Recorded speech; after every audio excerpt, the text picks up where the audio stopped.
Alright, Bearded and Cole, part 2 of us accepting your cover challenge. Metal Cover's Revenge. Let's get into it.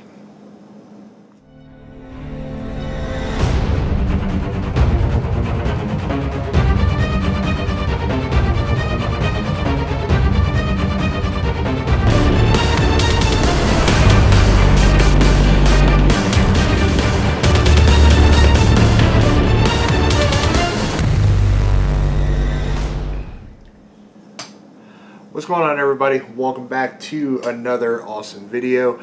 As you heard at the top, this is part 2 of the Triangle of Truth accepting Bearded and Cole's indie comic cover challenge. I've got my group for you guys today. Rightfully, Jay was so excited when he picked everything out. There were actually none of the metal covers that he wanted to include in his group, so I added a few extra to mine, hence the title. So with that said, let's just jump right on into it. These are in no particular order whatsoever. And I did my best to try and get the info on who did these covers. I think there's only one of them that I couldn't find that information on. So if anybody, when I get to that one, knows who did the cover, please let me know down in the comments. Alright, so cover number 1 is actually one that I just got in recently. You probably saw the unboxing video for it. But nonetheless, it was a cover that I was so excited to get. This is Raina, the Bastard Queen, number 1 from Bad Bud Comics.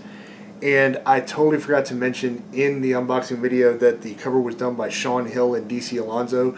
So to you two gentlemen, I do apologize that I didn't get that into the video. Thankfully, Ryan Cummins told me afterwards and made sure that I knew, and I do apologize. I meant to say that and added into the video, and I did not. So Sean and DC, please accept my apologies on that one.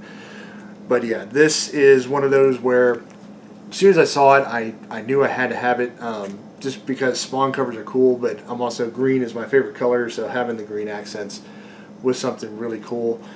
And yeah, so if you haven't checked out this series, I know they'll probably do another Kickstarter soon later this year, or in the upcoming Bad Bug campaigns that are coming probably, I think, in October. I know Midnight Highway for sure is coming, and I want to say there's at least 2 others. You can probably get this as an add-on, maybe not this cover, but this series. Highly recommend reading, as with all Bad Bug books, like anything.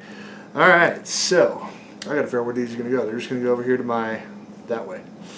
Alright, this next one is from AWA Upshot, and this is the cover for Erratic number 2.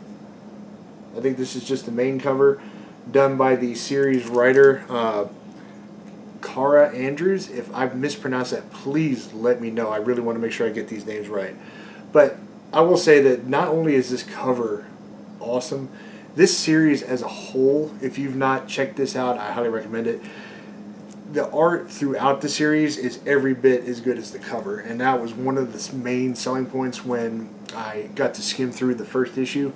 And then I absolutely loved it. But basically the gist of it is what can you do when you only have, I believe it's 15 minutes to use your powers to save the world. And he literally can only use it for 15 minutes at a time. So it's a really cool concept, and one I highly recommend reading. Volume 1 is done. I want to say that they are going to start a Volume 2 soon. So definitely get down to your LCS, check it out, and get caught up. Alright. You're going to notice that there's a lot of homage deals in here and whatnot, so this is no exception. So this is Spider Scroll number 1. This is they call it Dates of Future Past. As you can tell, this is a Back to the Future variant cover. As soon as I saw this, I knew exactly what cover I had to have for the campaign. This one is done by DC Stolpner. Again, if hopefully I pronounced your name correct. If I did not, let me know. This series in general is just a ton of fun. It's a reminder that superhero stuff doesn't always have to be serious or dark. It can just be funny, but still have a great, compelling story. And this one is no exception. Basically, Spider Scroll is sent just hurling through different universes. And some of these universes take place in different time periods. The past, which the art changes per universe, so you might have a more golden age feel in the past one. The future, the art changes again, and just so on and so forth. It's been an amazing story so far. I actually just got issue 3. You probably saw the unboxing video couple days ago, maybe if not last week, depending on when this video goes up. But it's a super cool series. They just wrapped up arc number 1. I can't wait for number 4. And as always with every campaign, to see which like movie poster homage cover he does. That's basically what I'm going to do, is I'm going to collect all of those. Okay, so I did say I had one cover. I didn't know who the artist was, and it's this one. So this is from Source Point Press. This is Yuki versus Panda number 1. It's a Lord of the Rings homage cover. So if anybody knows who did this cover, please shoot us a message on the Triangle of Truth Instagram, or just leave a comment and let me know. I tried looking up. It's not in the book. It wasn't on the website, which I got this from Izzy's Comics and Collectibles. Super cool place to check out online. He always gets amazing variants. I actually have 2 or 3 variants from his store that are just store exclusives, like this one. Yeah, definitely check it out if you're into collecting some really cool rare variant covers. Alright, this next one is another Bad Bug book. You probably noticed a theme here recently with them, but this is one where number 1 was cool. I liked the cover, but number 2, for whatever reason, this one's all about the blues and the greens on it. This is His Name is Wrath number 2.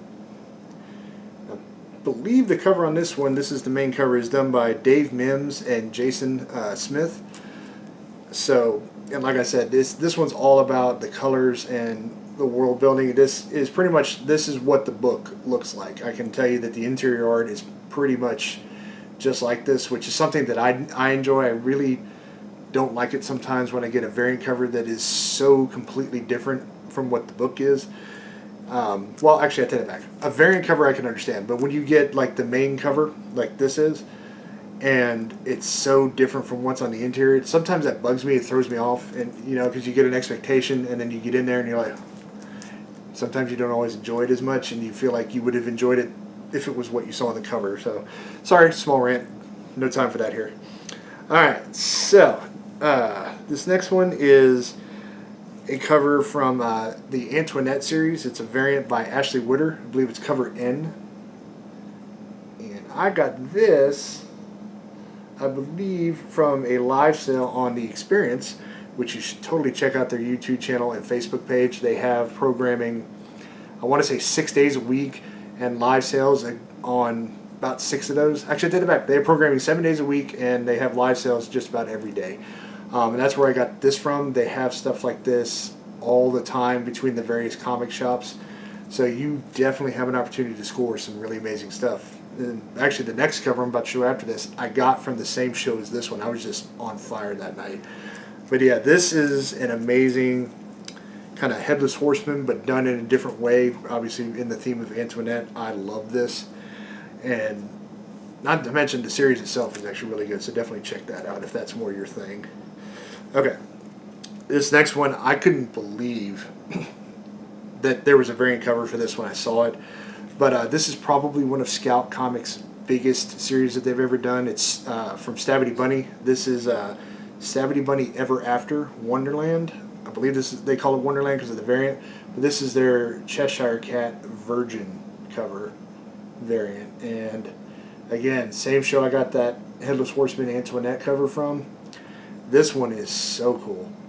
And I have read this one. I need to read the main storyline because I've heard nothing but rave reviews about Stabity Bunny in general. So I need to get off my schneid and get to reading that series and see what I think of it. Alright, so I got a few metal covers in here, and this is the first one. So this is such a dope cover. This is from Comics Tribe. If you have not checked out Comics Tribe, you need to. They have been doing amazing things. They're basically the company that's the whole reason why all of us even got to discover Kickstarter and Kickstarter comics in general. Jay backed one first called, I believe it was Wailing Blade, was the very first thing he ever backed from them. I could be wrong. Jay will probably correct me when he sees this. But and it's basically just been, we've been hooked on Kickstarter ever since. But recently they had a campaign, and this was an add-on that he was able to get. This is the Red 10 #1 metal variant. I hope that shows up for you guys on the camera. But this cover is so awesome. This series in general, if you are a fan of murder mysteries but with superheroes involved, this is it. And I will say this, the twist at the end as to really what was going on will throw you for a loop. It's 10 issues long, so you can buy, I believe, both trades. I think are still available on the Comics Tribe website. So you got Volume 1 and Volume 2. Highly recommend checking it out because I'm not sure if you'll be able to find the 10 singles. If you can, props. 100% worth it. Guarantee you will love this series. Alright. Now, you really didn't think that I was going to do this comic cover challenge and not come with my favorite Pocus Hocus cover, did you? Yeah, I was going to do it. Jay did it. So this is definitely one, I think this will probably even throw the creative team for a surprise as to what I chose. But I went through every single cover. We have them all. And for whatever reason, this is the one that really stuck out to me. So this is the one that I'm going to show off. So this is Pocus Hocus Chapter 2. It's the black and white variant. This is Brian Bolando. I will sing this man's praises. Brian is one of those up-and-coming artists that the more I see his work, the more amazed I get. He's on Pocus. He's going to be on the upcoming series from this same creative team called Grandma Chainsaw. And just, if you can find him on Instagram, just take a look at his art. He does horror stuff as good as anybody. I love Brian, and I hope to God that he explodes and becomes like a Scotty Young, you know, a Jim Lee, and who else? Clayton Crane. Just one of the more memorable names. I'm sorry. In comics, when you think about art, Brian is just that good. Not to mention, Pocus is just that good a series. So definitely check that out. Okay, Bearded. You'll recall when I commented on your initial video for the cover challenge, you said you cheated. I'm going to cheat. I have a series of 3 covers here. These are my babies when it comes to the entire comic collection.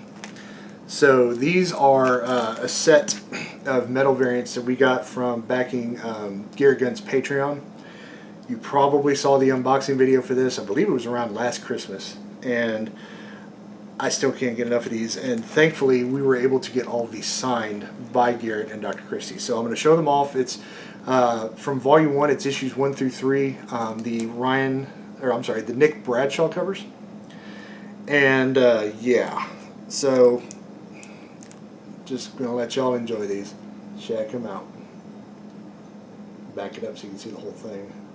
And they're all just like this. That's issue 1. Here's issue 2. Again, just amazing. And then issue 3. Try to get that up there, let y'all see it. Sorry about the glare. Of course, it's metal and it's in plastic, so it's not helping. But yeah, so those are, I love these. So yeah, but that is basically my part of the challenge. This was a lot of fun. I can't wait to see what Bearded and Cole come up with next for their cover challenge. You know, are they going to choose a specific company to go with? Are they going to choose maybe a specific artist? I don't know, but these are a lot of fun, and I definitely will make sure that I participate in all of them moving forward. So as always, everyone, if you liked what you saw, be sure to hit the thumbs up button, hit the subscribe button, hit the notification bell so you know anytime we upload a new video. As always, you stay safe, stay healthy. I'll see you next time. Later, everyone.